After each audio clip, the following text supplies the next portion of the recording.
We are approaching the halfway marker in the NFL season of 2024. Week 8 is upon us. Week 7 was chaotic, to say the least. We'll get to that in a moment. Myself, Luke Elder, alongside heartbroken, crestfallen, handsome Tom Collins. I'll try and lift you up. Thank you. Yeah, I need it. I thought you were going to say tired because I am extremely tired, you can probably tell. Yeah, we're filming this one early this week. Usually we film Thursday Night Football on the Tuesday, but we're filming on the Monday due to you going on holiday and me going away for work. So, yeah, No. This isn't me. This isn't a me thing. This is 100% a you thing. I could have done it tomorrow. This is on you. Don't put this okay. on me. It is on me. You are going on holiday though. I am going on holiday. That is true. Yeah, but yeah, I am heartbroken. As I say, we're filming this on the Monday, so we're literally fresh off the back of Sunday night with the NFL in Week 7, and yeah, we'll talk about it in a second. But the Rams really ground my gears on Sunday. So talking about the Rams in this Thursday Night Football will be interesting. Yeah, it's fresh. It's fresh. Yeah. It's still painful. The Rams are expecting to get Cooper Kupp back, which is going to be a big thing for them. And to be quite honest, Tom, boy, do they need him.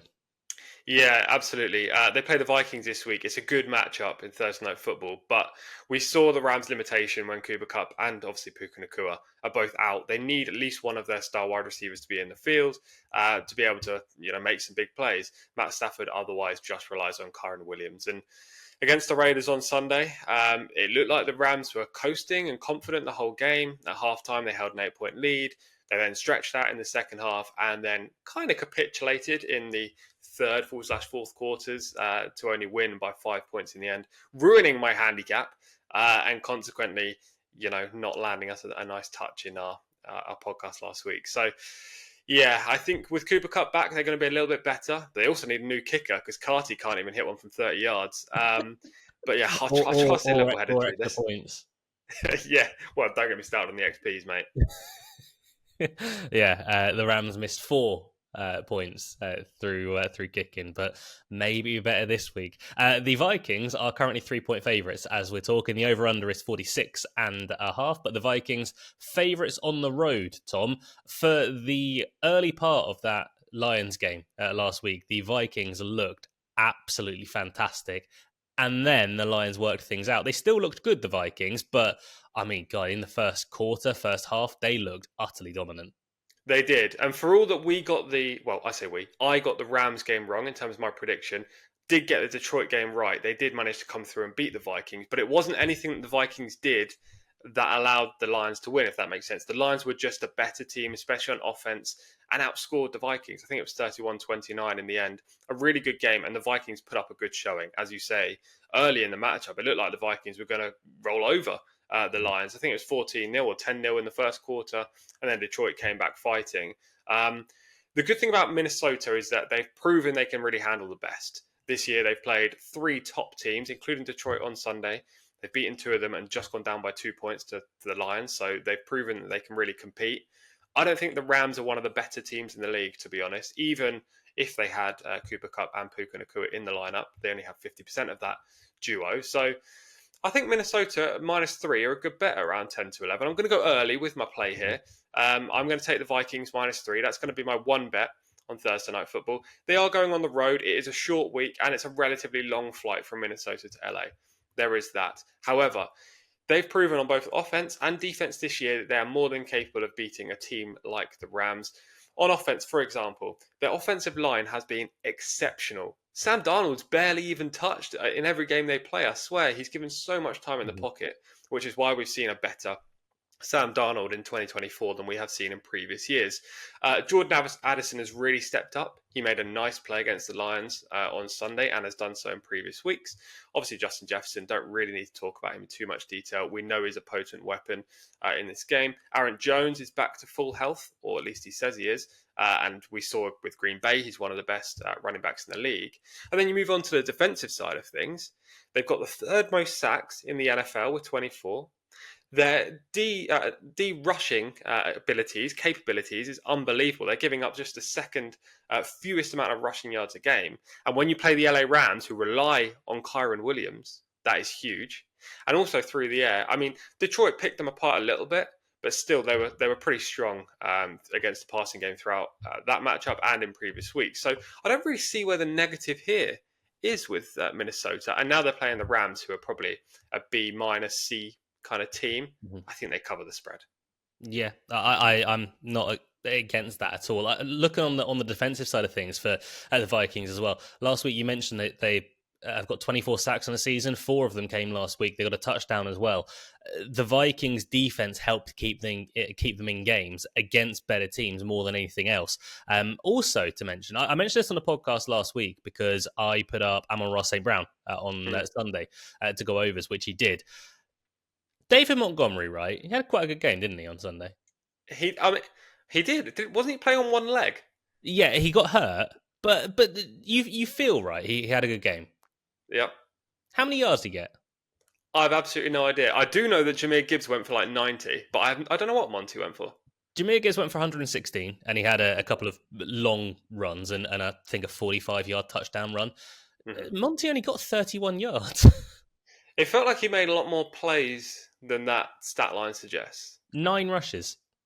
Yeah, I mean the injury obviously must have held him out a little bit. But to For be sure. honest, as good or bad as Monty can play, you have such a good other running back in Jahmyr Gibbs. It doesn't really matter. I mean, it's the best 1-2 punch in the league in terms of running backs, in my opinion. Without a shadow of a doubt. It's not even close either. But I made the point on the podcast last Sunday that the Vikings have only let up 50 yards or more to 2 running backs in a season. Obviously, now that's 3. Jahmyr Gibbs is one of them. He went for the most in the entirety of the season. Jordan Mason went 91 or so, and Josh Jacobs was the other one. He got 51, so he limped over 50 yards. If you take Kyron out of this game, which I know it sounds like a really foolish thing to say because you can't just take Kyron out of the game. He's one of the best running backs in the league and he is absolutely on fire at the moment. But if you limit him or if you hold him back in any way, shape or form, which the Vikings are so good at doing, that takes away a massive, massive part of things for the Rams. The Vikings as well on offense, no one expected them to be this good. I mean, Sam Darnold has looked fantastic so far. Aaron Jones, unbelievable running the ball. He came back from injury. I think he's such an integral part to this Vikings team. Justin Jefferson has looked just as good as Justin Jefferson ever does. He got 7 catches for 81 and a touchdown last week, and he's getting a supporting cast as well. I mean, Jalen Naylor looked fine. Jordan Addison had a couple of splash plays. They just looked like a very rounded team. And they're an example of what you can do. If you get a good O-line and you get a good D-line, they are a very balanced team from start to finish. And honestly, Tom, smells like a joint play. It does smell like a joint play. What are we on the year? Are we 2 from 2? 2 for 2. We got Michael Pittman anytime touchdown. Yeah. I wish I didn't start talking. There was one other. We got another one. There was one more. We're 2 from 2 either way on the joint play. Michael Pittman anytime touchdown was the latest one. We landed that at 9-4. I like the -3 of the Vikings. I know they're going on the road, but they're a much better ball team than they are than the Rams, who just looked bang average last week. Cooper Kupp, as I say, should be back, but I think the Vikings will just go into LA and absolutely wipe the floor with them.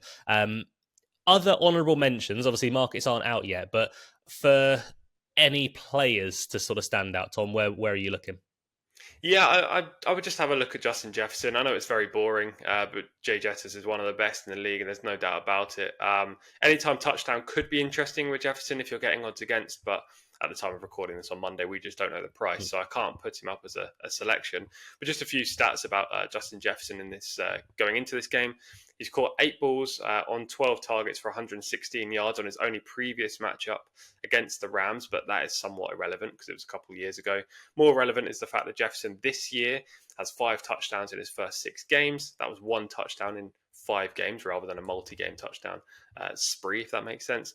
And he's gone for 81 or more yards in all bar the seasonal opener this season, where he just wasn't really used to the same amount of capacity that we've seen in recent weeks. He's a stud receiver, one of the best in the leagues, makes huge catches, whether that be in the red zone, if a team just needs to move the chains on their own 30. Justin Jefferson's going to be there and he's going to make the catch. The Rams corners aren't all that. We've kind of seen it on numerous occasions this year. They allowed touchdowns to Juwan Jennings, 3 of them, in fact. They allowed 2 touchdowns to Marvin Harrison. Jamison Williams got a touchdown. DJ Moore.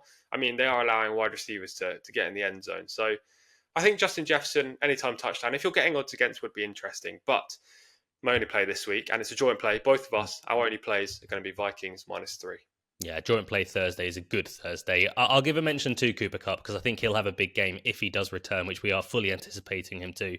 I feel like they held Cooper Cup out in the week just gone by because they thought they could beat the Raiders without him, and they wanted him at full health against the Vikings, which is fine that they got the job done, which is frustrating for you in that regard. But the Vikings, that is their one weakness. They're not fantastic against the pass. I said last week when putting up Amon-Ra St. Brown to go over his line, Debo got 110 yards, Stephon Diggs 94, Nico Collins 86 in the same game, Jaden Reed 139, Dontavian Wicks 78 yards again in that game, Garrett Wilson 101. And now you can add in Amon-Ra St. Brown, who went over 100 yards in the week just gone by. Cooper Kupp, look, he looked fantastic in game one. Obviously, he did get an increased workload because Puka Nacua got hurt in week one, but 14 catches for 110 and a touchdown wouldn't be against him getting a touchdown in this either. But they're honourable mentions. They won't be selections going towards the profit loss, but joint play Vikings -3. Next time you guys see us on the NFL podcast as well, we will both be in different surroundings. So we'll see how that works. We're just praying for better internet, Tom, than when I was in Greece. Yeah, fingers crossed. I mean, it can't get any worse, surely. Fingers crossed we both have good internet. It's to be continued and to be found out. We don't know, but we'll definitely have that Sunday night NFL preview. Don't you worry about that. And obviously the horse racing preview, which we are about to film. Absolutely. By hook or by crook, we will be here. It will just look a little bit different next time you see us. Until we next get to speak to you in some capacity, stay safe, look after one another. Goodbye.